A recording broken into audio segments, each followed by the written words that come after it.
রাধে কৃষ্ণ। শ্রীমদ্ ভগবদ্গীতা অনুসারে আজ আমি আপনাদের সাথে কর্ম এবং ভাগ্য নিয়ে কিছু বিশ্লেষণ করব।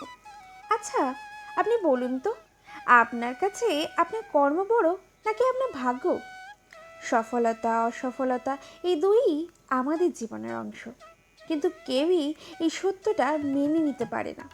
প্রত্যেক মানুষই চায় সফলতা পেতে, তাই কোনো মানুষই নিজের অসফলতাকে কোনো দিনই মেনে নিতে পারে না। যদি আপনি কোনো সফল ব্যক্তিকে জিজ্ঞাসা করেন যে তার সফলতার পিছনে কে রয়েছে, তার কর্ম নাকি তার ভাগ্য, তাহলে নিশ্চিতভাবে সে এটাই বলবে, আমি আমার ভাগ্যে স্বয়ং নির্মাতা। আমি অনেক কঠোর পরিশ্রম করেই এই সফলতা পেয়েছি। আমি বহু বাধা বিপত্তির পরও হতাশ হয়ে হেরে যাইনি, তাই আমি এই অদ্বিতীয় সফলতার অধিকারী হয়েছি। অন্যদিকে আপনি যদি ঠিক একইভাবে কোনো ব্যক্তির অসফলতার কারণ জিজ্ঞাসা করে বলেন যে তার অসফলতার জন্য কে দায়ী, তার কর্ম নাকি তার ভাগ্য, তখন সে উত্তরে এটাই বলবে, আমার তো ভাগ্যই খারাপ। অনেক বাধা বিপত্তির সম্মুখীন হয়েও শেষ পর্যন্ত সেই আমিই অসফল হই। হয়তো নিয়তির এটাই ইচ্ছা। একজন সফল ব্যক্তি যেমন তার সফলতার সমস্ত অনুদান তার করা কঠোর পরিশ্রমকে দিয়ে থাকে, ঠিক তেমনই একজন অসফল ব্যক্তি তার অসফলতার দোষ বা আরোপ দেয় তার ভাগ্যকে। তাহলে বলুন তো, কর্ম এবং ভাগ্যর মধ্যে কে বড় হতে পারে? আর এই শ্রীমদ্ ভগবদ্গীতার 18টি অধ্যায়ে ভগবান শ্রীকৃষ্ণ কর্মের 5 কারকের সম্বন্ধে বলেছেন। অধিষ্ঠানং তথা কর্তা করণম চ পিতকবিধম বিবিধাশ্চ পিতক চেষ্টা দৈবম চৈবত্র পঞ্চমম। কর্মের স্থান অর্থাৎ শরীর, কর্তা, বিভিন্ন ইন্দ্রিয়, অনেক প্রকার প্রয়াস এবং শেষে পরমাত্মা, এগুলি কর্মের 5 কারক। এগুলির মধ্যে যদি কোনো একটি অনুকূল না থাকে তাহলে জীব তার কর্ম করতে অক্ষম হয়। যদি কোনো জীব এই 5 কারকের বিচার না করেই স্বতন্ত্র রূপে কর্ম করার প্রয়াস করে তাহলে সে বুদ্ধিমান নয়। শ্রীমদ্ ভগবদ্গীতার দ্বিতীয় এই প্রসিদ্ধ শ্লোকে বলা আছে, কর্মণ্যেবাধিকারস্তে মা ফলেষু কদাচন মা কর্ম ফল হেতু ভূমা তে সংগত কর্মণি। অর্থাৎ আমাদের শুধু কর্ম করার স্বতন্ত্র রয়েছে, কিন্তু সেই কর্মের ফল বা কর্মের পরিণামের উপর আমাদের কোনো অধিকার নেই। এর অর্থ এটাই হলো যে আমরা সারা মাস জুড়ে কঠোর পরিশ্রম করে মাসের শেষে যে বেতন প্রাপ্ত করি তা সমস্তই ভগবানকে অর্পণ করে দেওয়া উচিত। এখন এই কথা শুনে আপনি হয়তো ভাবছেন, আমি সমস্ত মাস কঠোর পরিশ্রম করে যে বেতন পাচ্ছি তা সমস্তই কেন ভগবানকে অর্পণ করব? তবে আপনার এই কথার উত্তর রয়েছে শ্রীমদ্ ভগবদ্গীতার 7ম অধ্যায় 4 শ্লোকে। ভূমিরূপেণ লোবায়ু কম্মনি বুদ্ধিরেব চ অহংকারো ইত্যম্মে ভিন্ন প্রকৃতিরষ্টধা। অর্থাৎ ভূমি, জল, বায়ু, অগ্নি, আকাশ, মন, বুদ্ধি ও অহংকার, এই 8 প্রকারে আমার ভিন্ন জড় প্রকৃতি বিভক্ত। যে কোনো কাজ করার আগে সর্বপ্রথম আমরা মন ও বুদ্ধির প্রয়োগ করে কোনো পরিকল্পনা বানাই, তারপর এই 5 তত্ত্ব দিয়ে বানানো এই দেহের প্রয়োগ করে সেই কার্যকে সিদ্ধি করি।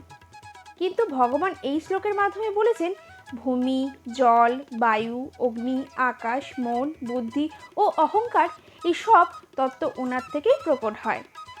ভগবান শ্রীকৃষ্ণ শ্রীমদ্ ভগবদ্গীতার 15তম অধ্যায় এটাও বলেছেন, সর্বস্য চাহম হৃদি সন্নিবিষ্ট মত্তঃ স্মৃতি জ্ঞাননমপোহনম চ বৈদিশ্চ সর্বৈরহমেব বেদ্য বেদান্ত কৃতিবেদ বিদেব চাহম।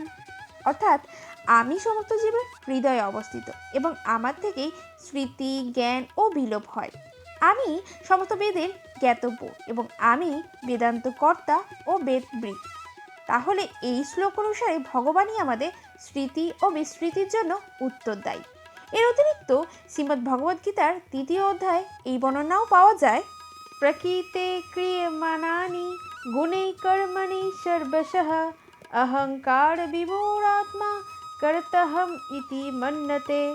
অর্থাৎ অন্ধকারে মোহচ্ছন্ন জীব জড়া প্রকৃতি, ত্রিগুণ দ্বারা ক্রিয়মান সমস্ত কার্যকে শ্রেয় কার্য বলে মনে করে নিজেকে কর্তা মনে করা জীব বাস্তবেই অহংকারী হয়।